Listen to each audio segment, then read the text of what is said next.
Well, we know the pandemic has changed the way we work and where we work. Well, from today, rail passengers in England can buy new flexible season tickets aimed at people who only need to commute 2 or 3 times a week. It's part of the government's planned shake-up of rail services. So how will they work and how much could commuters save? Let's join our transport correspondent, Tom Edwards, who's at Stevenage station this evening. Tom, tell us more.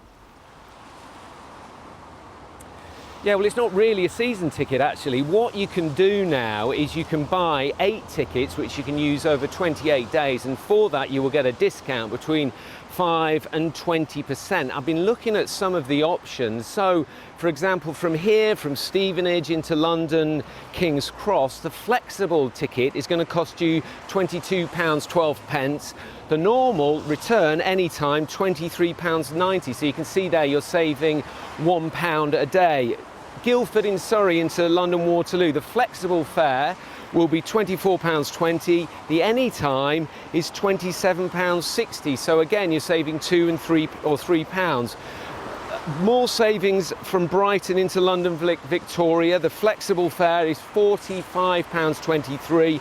The anytime return £56.40. But it may be cheaper if you travel 3, 4, 5 days a week to get your weekly season tickets. There are a lot of options out there and it is quite complicated still. This is what Transport Focus had to say.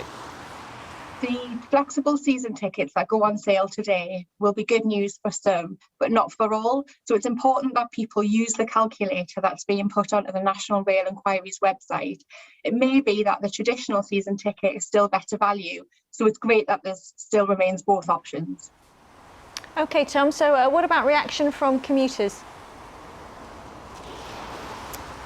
Well, because it's not straightforward, let's just say the reaction has been mixed. The campaign for better transport, they've said it's a missed opportunity.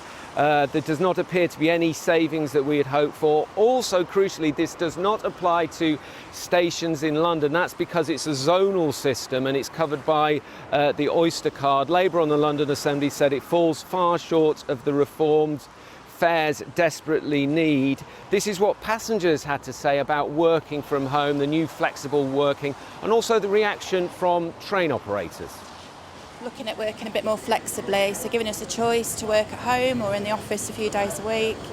I work between London and Leicester, so it's quite good for me really. I can kind of pick the days and it works really well. I mean, COVID's shown us that we can work from home, but I think probably 3 days a week, maybe 2 days from home will be the norm going forward.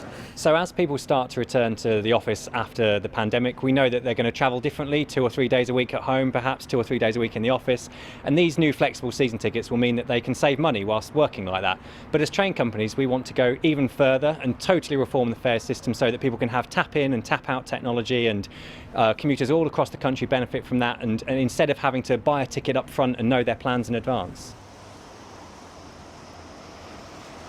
Now, one commuter said to me this was thin gruel. Another one said it was better than nothing. I think it is going to totally depend on your own circumstances. What you've got to do is go onto the website nationalrail.co.uk and see if you can save a bit of money. Back to you, Riz.